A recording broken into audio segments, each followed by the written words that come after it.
trophy hunting. Say those two words out loud, and inevitably, someone's going to object. What you don't often hear about, though, is the amount of time, effort, and hard work that goes into an actual trophy hunt. I've drawn a trophy bull tag that's challenging to get, and in one heck of a unique environment. Too easy. Don't say that. Much like the saying, it takes a village to raise a child, it damn near takes a village to find and shoot a true trophy bull. But that's half the fun. In a couple of days, I'll have a pile of friends here to help me find a big bull while they fill their own deer tags. All right, Garrett helped me get the tent up, so at least I've got shelter. It's about 3 in the afternoon. There's a lot of stuff to do in camp, including go find firewood, set up the kitchen, set up sleeping area, but I'm also here to scout. During European settlement, elk were found across most of the United States, including eastern Montana. But market hunting and just plain old hunting pressure extirpated them from much of the U.S., including here. In the late 1980s, locals started reporting elk, and the population has grown steadily since then. Mild winters combined with plentiful feed provided by agricultural lands have made good living for these animals.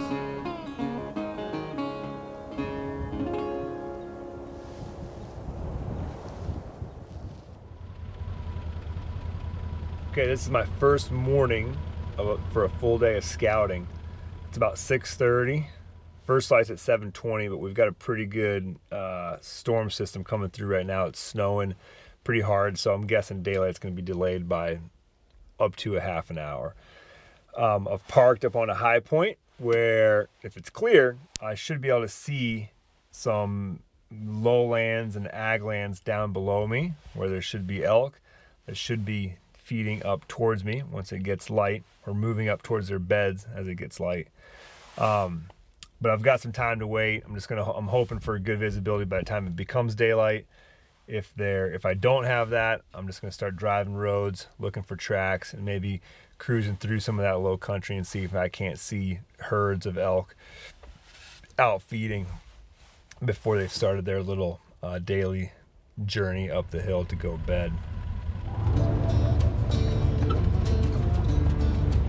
The tag I hold is coveted because there are opportunities at monster bulls out here. The mild winters allow them to spend more calories on antler growth compared to their mountain-dwelling cousins, who use much of their fat stores just surviving. Here, the demand for tags outweighs the opportunities, so the Montana Fish and Wildlife Department uses a squared bonus point system to reward those that have applied multiple years. If I've applied for 5 years, I'll have 25 chances to draw, whereas the first-time applicant only has their name in the hat one time. This particular tag is known to take 10 years. I got lucky and drew it in 5.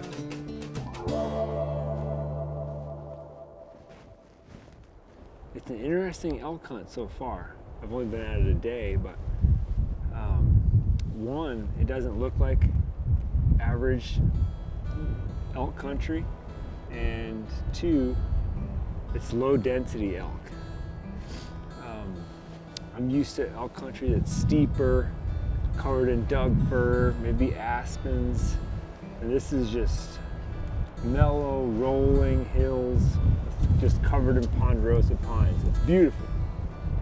I've been turkey hunting out here for 5 years, and I always wanted to come back in the fall.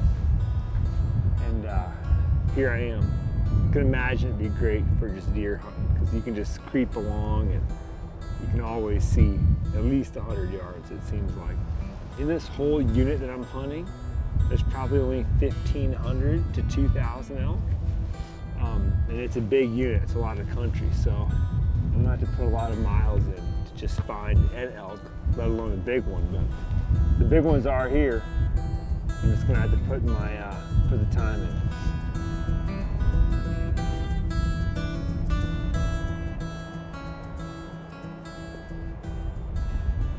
My friend Zach Sandau joins me for opening day.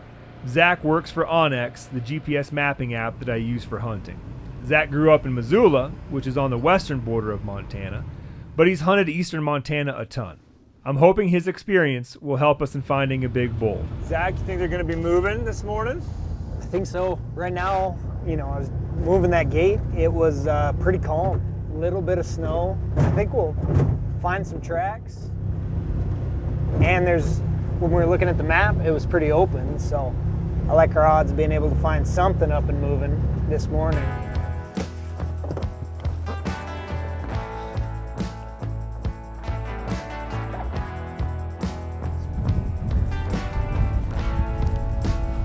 The cattle. That's where the elk are going to be too. The elk country I'm used to is mountainous with a mix of timbered slopes and open meadows.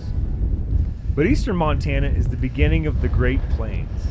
And here, the land consists of breaks, arroyos, and river features all shaped by erosion, particularly the freeze-thaw cycle. Travel is easier in this country. There's less elevation to gain and lose. But the weather, no matter where you are, can always complicate things. I feel like we need to keep moving. Yeah. I don't think they're going to be up feeding. All right, yeah, let's keep driving. Yeah. With my scouting only telling me where not to look, Zach and I head out into brand new territory. We're driving from one spot where we're looking for elk to another, but as we're doing so, we're going real slow because the deer are all congregated down in these bottoms. And both Zach and I have general deer tags, which this unit is open for. So essentially we're road hunting. There's a chance we could bump an elk in here, and even if we did bump them, it's not the best thing, but my guess would be they'd just roll over a hill and probably not go too far. And since we have snow, we could track them. We're seeing bucks, but it would take a lot for me to turn this into a deer hunt. With limited visibility, we make moves for camp. It's morning too. It's 10 degrees. 2 to 5 miles an hour wind. Yeah. And it feels good. It feels right.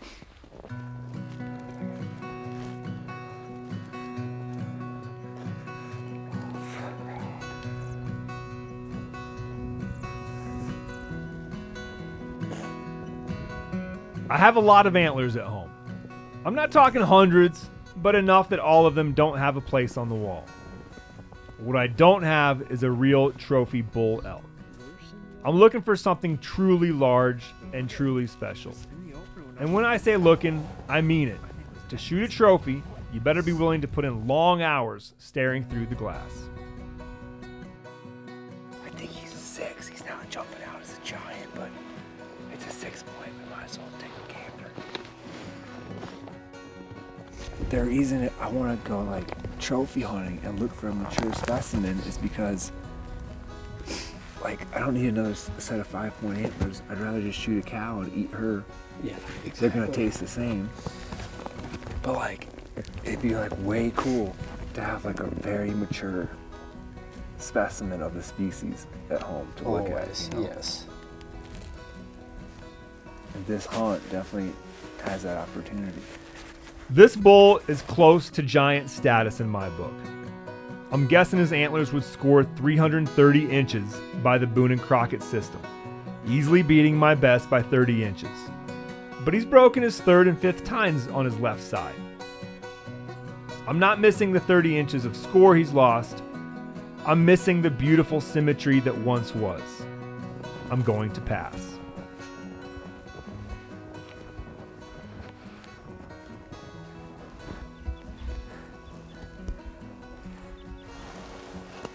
So we just saw 2 bulls that we saw earlier this morning. We're on this big flat plateau. It's got all these finger ridges coming in, so now we went over to the backside. This is all new country. Kind of what we like to do is sneak over and look closer before you look out, because a lot of time people look out way far. They'll be be something bedded right up under you. And the other thing is, I always like to have a tree behind me to break up my silhouette. Give me a little back. That'll give me some camouflage there. Break up my silhouette there. I could take another little snack break. Yeah. If we wanted to, can make a fire. The fire thing is, I feel like it's a Montana thing. Is it? Or I don't know. Or maybe just the guys that I came up elk hunting with in Colorado just didn't do it. But like, I don't think in 10 years of guiding elk in Colorado, I can't remember a single time building a fire in the field. Shit. I know. And I get here, it's like you make 3 in a day. Yeah, no, yeah, they're all the time.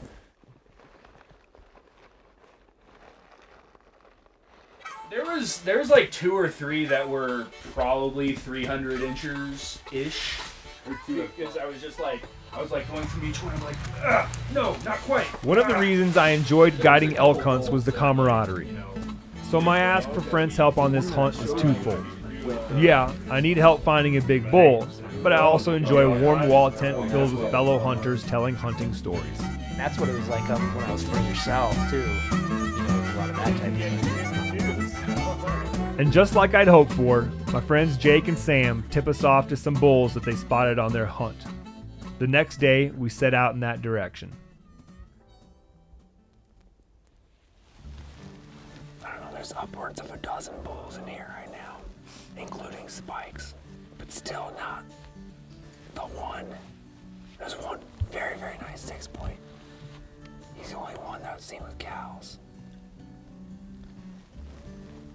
But we're still just looking for his, like, big brother, big cousin. This is a treat. Why it's fun to have one of these special tags and to be out trophy hunting, because in a general unit, in any state, you're rarely gonna pop over a hill and see a dozen bulls and get to watch a couple of them sparring. Good wildlife viewing. Don't get me wrong, the bulls we've seen are solid. They've even been great. But at this moment, I'm not looking for great. I'm looking for once in a lifetime.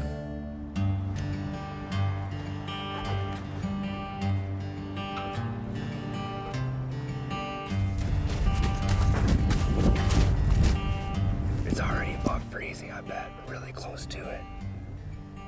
It's supposed to get up to like mid-40s today. So we've had a 50-degree temperature swing in the last like 48 hours. Pretty wild.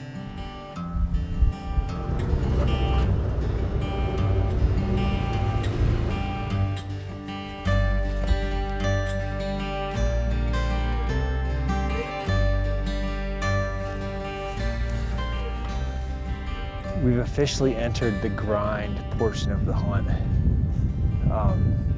Zach and I have been at it for, let's see, Saturday, Sunday, Monday, Tuesday, 4 days, and I scouted 2.5 days prior to that. The like luster and the excitement and energy of like the night before season and opening weekend, it's kind of worn off. We're into 5 days of trying to be in bed by 9, waking up at 4:30, 40-minute Can-Am rides in the dark, 40-minute to an hour hikes in the dark to get out to places to look over country. And yeah, it starts to feel like a grind. Fatigue is setting in. You don't hop out of bed just like that every morning. When you look at the next knob, you second guess whether or not you actually want to go to it and look into the next drainage. So yeah, I'm tuckered. Zach's like 20 years younger, so he's not quite as tuckered, but I can see it in his eyes. He's just a little bit.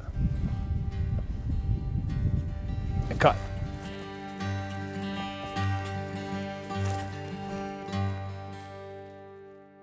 I gotta say, you're really hanging in there for a guy that doesn't have the elk tag.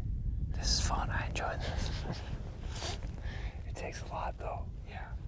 I was just looking. We've put over 60 miles hiking in the 5 days of That's what I was figuring, close to 10 miles a day.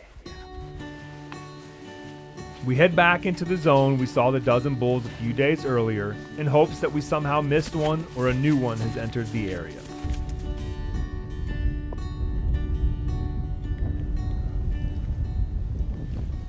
At this point, there's a couple cows feeding. We can see 3 bedded. We just heard the bull bugle. We're probably 200 yards from the herd. The best thing we can do is just be patient. We've got a really good wind in our face. And if they feed out on the bench that it looks like they're going to feed out on, it'll be like an easy 200-yard less shot. Almost immediately, we spot a bull we hadn't seen the day before. That gives me hope that a giant is lurking. You see them? Yeah, they're feeding out across that saddle.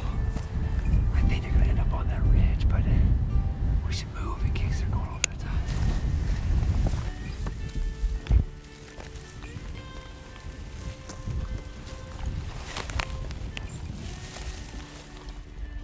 Just in case there's a big old giant that steps out that we haven't seen yet. I can get a shot. Oh, the elk you can see over there. Just shy of 400. I really wish I was at that next little ridge, but we're kind of caught in the open right now and can't move.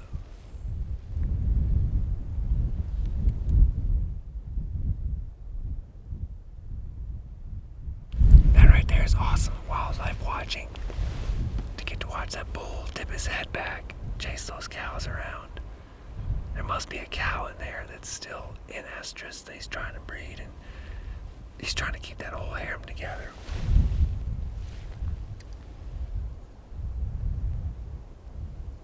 But I think there's a bigger bull in the bunch. He's a beauty. But I think there's a bigger bull around. I didn't see another branch antler bull, but that doesn't mean he's not there. He could easily just been on the other side of the ridge. The herd moves off, heading down the drainage, and we follow suit.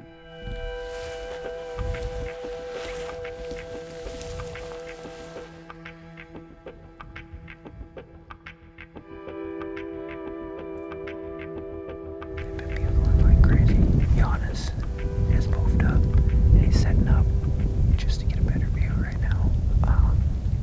He's about 80 yards ahead of me. He's not ready to shoot yet, but he's just getting an eye on everything.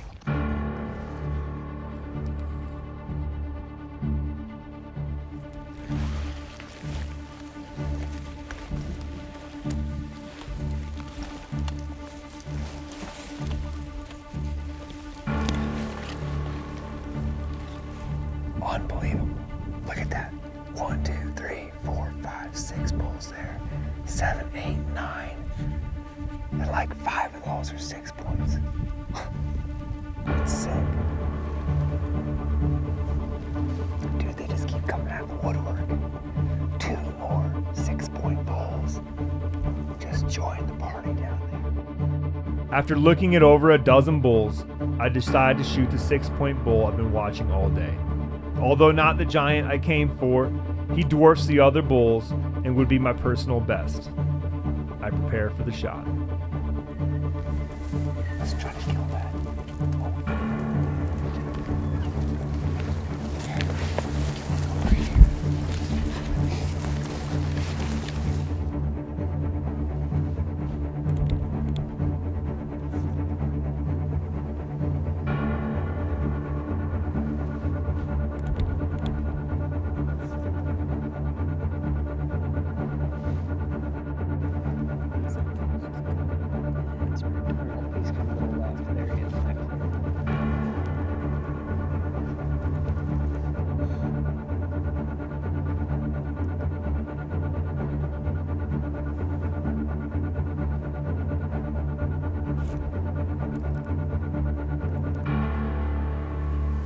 Save it for tomorrow. I got close to sending that one. But he just walked right towards me, and then out of sight. I lost him below where I could see.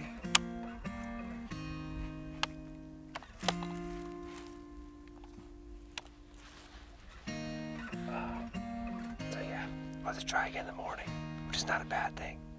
Zach's wishing we had just killed him. We'd be back and eat in the morning.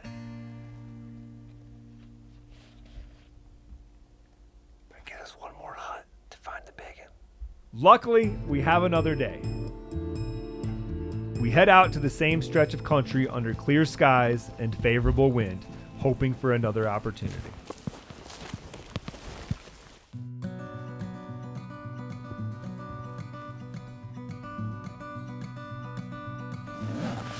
Spotted 2 bulls. They're by themselves. It's good to see that they're still out, but they are like on the move. They're nowhere near the bottom where we hope to catch the elk. So I think we made the right choice by coming up on this ridge, and hopefully we can catch up to the bigger.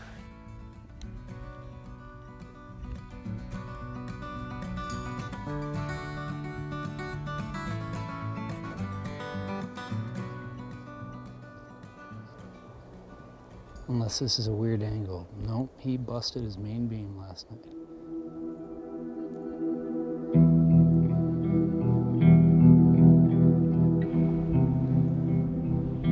God, they must have been getting after it. That's a big antler. Bust.